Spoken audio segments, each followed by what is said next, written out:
After years of dreaming, researching, and building my dream, I finally completed my dream workspace. And after spending so much money and time, I am ready to share it with the world in today's video, where I will walk you through my custom build piece by piece. Creating this workstation has been so enjoyable because it's not just been a hobby for me to build this out, but it's also been a constant motivator, as this is where I spend a majority of my time. As an entrepreneur, video editor, real estate investor who spends most of his working hours at home behind the computer, it was extremely important for me to create a space where I not only feel comfortable, but also somewhere that I feel motivated to work, create, and spend time. And guys, I'm super excited because ever since I wanted to start a YouTube channel, this has always been the type of video that I wanted to create, but I didn't yet have a proper desk setup. So now that it is at a point where I'm comfortable sharing with the world, I'm excited to go piece by piece. So in addition to giving you guys a tour, I will be providing a link and a total price for each individual product in this video. And if you stay to the end, I will actually reveal the total cost of the entire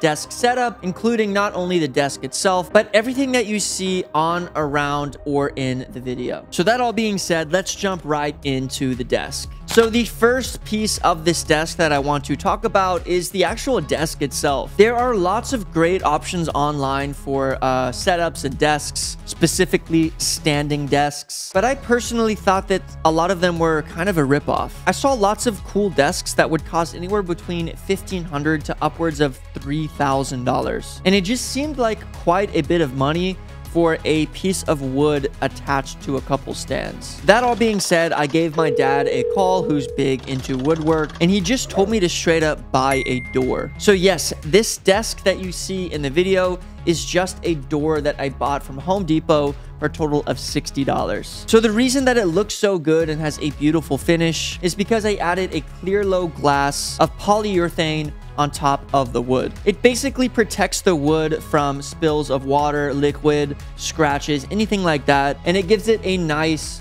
clean finish so you don't get any splinters by rubbing your finger or your hands across the wood. The only other thing I added to the piece of wood is some stands. I went ahead with the Vivo electric stand, which I got on Amazon for about $250, which basically makes this whole setup around $320. Comparing that to the prices that I said earlier is a pretty big savings. And in addition, because I live in a loft style apartment, it really does fit that rustic look. So moving into the next big item on my desk, it is actually my desk shelf. So this one, I decided not to go on the cheaper end because I couldn't really find one that I liked or that met the standards of this specific desk stand that I have here. I went with the Grovemade desk shelf, plywood, maple, and the large version. And since I don't use it to actually hold up my monitors, it just gives me a lot of space to store hard drives, cables, converters, headphones, or just anything else that would just be laying around on my desk. And I honestly think using a desk shelf is the easiest way to not only create more room on your desk,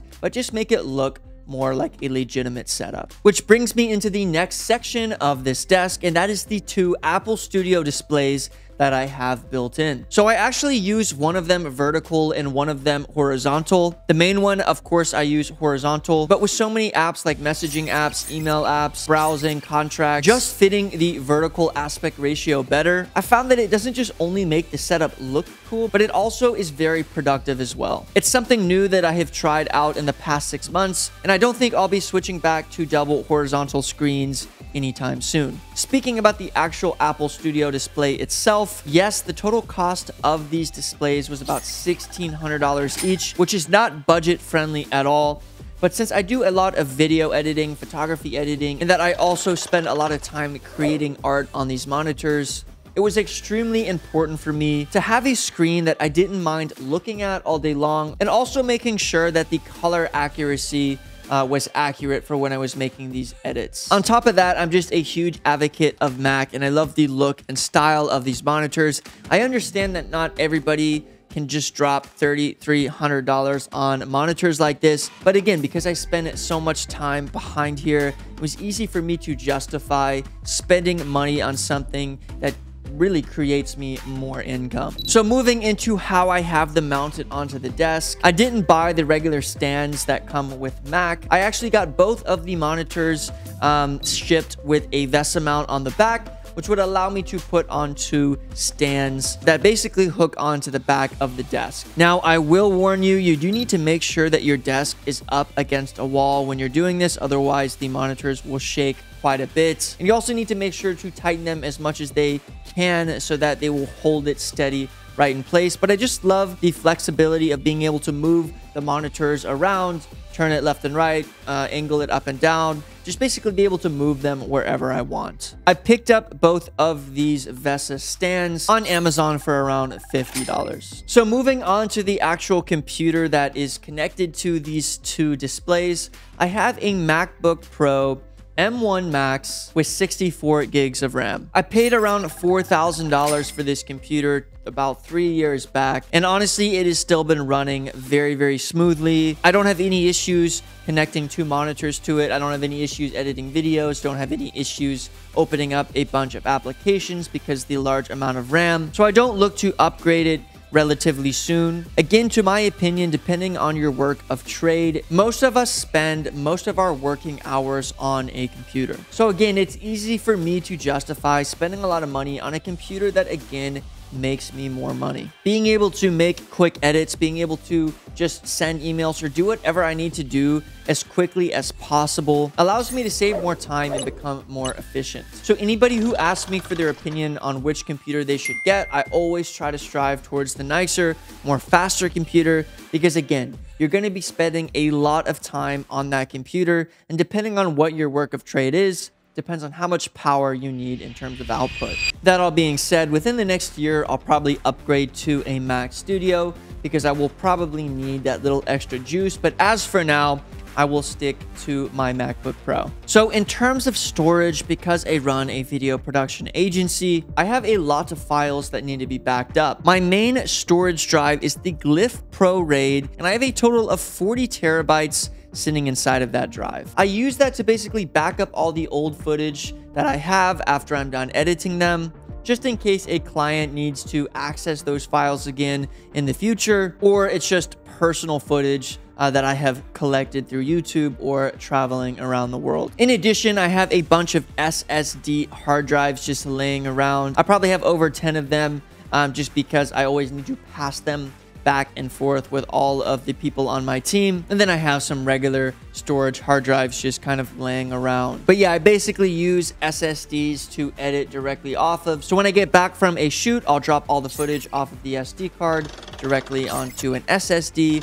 I'll edit that video directly off of the SSD, and then when I'm done with the project and the client has confirmed and paid, then I will back up that footage to the hard drive, 40 terabyte, and go ahead and delete it off of that SSD to free up more space. The total cost of the Glyph was $1,149, and the cost of the SSD hard drives are anywhere between $100 and $200 per hard drive, as I have them as 1 to 2 terabytes. So I probably have about $1,500 worth of SSDs just laying around. Looking into my keyboard, mouse, and trackpad, I have all Apple keyboard products. I know a lot of people complain about the Magic Mouse. They say that there's a lot of other better mouses on the market, same with the keyboard. But for me personally, I've always been a fan of just using the Apple products. They not only look slick, but I just like the way that they operate and just connect to my Mac. The cost of the Apple keyboard was $200. The cost of the Apple Magic Mouse was $80, and the Apple Magic Trackpad was $150. So the truth about the Apple Trackpad is I didn't actually really need it. I bought it basically kind of like a spur of the moment thing when I was at the Apple store. But I do use it, especially when I'm editing videos, to kind of just be able to zoom in, zoom out, swipe across different screens really easily. So I do use it from time to time, but it's definitely not 100% necessary. So moving into my audio system, I use the Shure SM7B. I'm sure you've seen this microphone all over YouTube. It's one of the most popular dynamic microphones. And before connecting that to my audio interface, which is the Scarlett 2i2. I plug it directly into the Cloud Booster, which is essentially a preamp that just boosts the sound that's coming in from this dynamic microphone because it's not a condenser microphone. It basically just outputs a very low volume dynamic output. So if you don't have something to boost up that sound, if you want to pull in some high levels of audio from this mic, you're going to have a little bit of buzzing in the background. So that will get rid of the buzzing. And using all three of those together will get you a nice, beautiful sounding voice, kind of like the one you're hearing right now. The cost of the Shure SM7B was $360. The cost of the Scarlett 2i2 was $164, and the Cloud microphone preamp was $149. So moving into my light, I used the Aputure 300D2, and I have a lantern softbox on top of it. I also have regular softboxes as well, but I found it's a little bit easier in this kind of open setup to just use that lantern light, because I could spread light not only on my face, not only in one direction, but just anything that's close to that light in proximity. I also use my C-stand as a backpack hanger as well for my desk. So when I'm coming in and out, I can just hang it right there, you know, on my C-stand. The cost of the Aputure 300D is about $1,000, and the Light Dome cost around $67. So moving into the headphones, I just have an old pair of some Bose Quiet Comforts. I want to upgrade to the Apple headphones, but I heard that they're going to be releasing a second version sometime soon. Not sure about that, but as soon as they do, I'll make sure to pick up a pair of those to just kind of upgrade the headphone game here in my setup. The cost of the Bose, I think, were around $150. Don't quote me on it, but they work great, and I use them all the time for editing videos and just listening to music. So to spring things up, in addition to all of these nice pieces of technology on the desk, I also have lots of accessories like a mat that just kind of lays there to make things look a little bit prettier, keep the desk warmer. I have a USB-C hub, a little organizer to the left, some plants, and just little things you see laying around. I didn't spend more than $50 to $100 on these items. It just makes the desk look a bit nicer and keep that homey vibe, you know, using this desk. So definitely take a look on Amazon. I got a lot of those accessories on Amazon because these websites that sell desk accessories sometimes charge $150, $200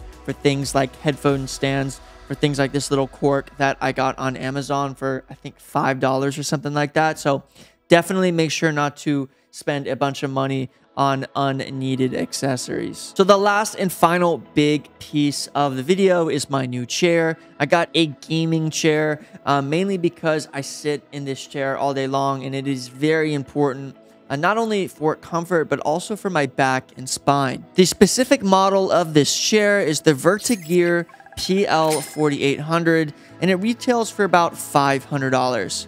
I just got this chair literally 2 days ago, so I can't say much other than that it's extremely comfortable, looks very nice, and I'm extremely excited to test it out over the next 6 to 12 months to give you guys better feedback. So guys, what I'm going to do now is just add up the price of each one of these items, and we're going to do it live for you guys because I didn't do it before planning the video. So the first main product was the desk. And the desk cost $66 for the piece of wood. It costs an additional, let's say, $10 for the stuff that I primed. The stand itself costs an additional $250. Next is the desk shelf. That cost an additional $287. Next is the Apple Studio displays, which cost $1,600 each. Next is the VESA mount stands, which costs an additional $100 for both. Next is the Apple computer, which costs about $4,000. Next is all the hard drives just laying around on the desk, which the big RAID costs $1,450, and the rest of my hard drives probably cost somewhere around $1,500. Next is the audio, which would be the Shure SMB. That is $360. The audio interface and the preamp, that's an additional $320. Next is the light, which is the Aputure 300D. That's an additional $1,000. The Light Dome is an additional $60. The accessories, let's be conservative on this, and let's say they're an additional $150. Next, we're going to include the chair, which is an additional $500. Next, we're going to include the headphones, which is an additional $200. So guys, this number is not 100% accurate. It is just a rough estimate, a rough idea of what this desk setup will cost you. And this does not include any taxes or shipping, but this should give you a rough idea of what a total setup like this would cost you. And guys, I'm not showing this number to brag or to show off what I had. I have spent a lot of my time building this desk, and I've sacrificed spending money in a lot of other places because this is something that is important to me. So again, I put a lot of money into this desk because it makes me more money. It's somewhere that I spend a majority of my time, and it's important to me. And I've worked very, very hard to achieve this and spent a lot of time building it. So there it is right there. It's going to be $13,453. That is the total cost for the desk. So if you guys want to buy any of the items that are mentioned in this video, I will leave a link down in the description. And if you guys liked the video, please make sure to leave a comment down below. Go ahead and let me know what your favorite item on this desk is, and if you would consider building a desk like this yourself. Make sure to subscribe to the channel for video production, self-improvement, and tips to grow your business. As always, guys, peace out.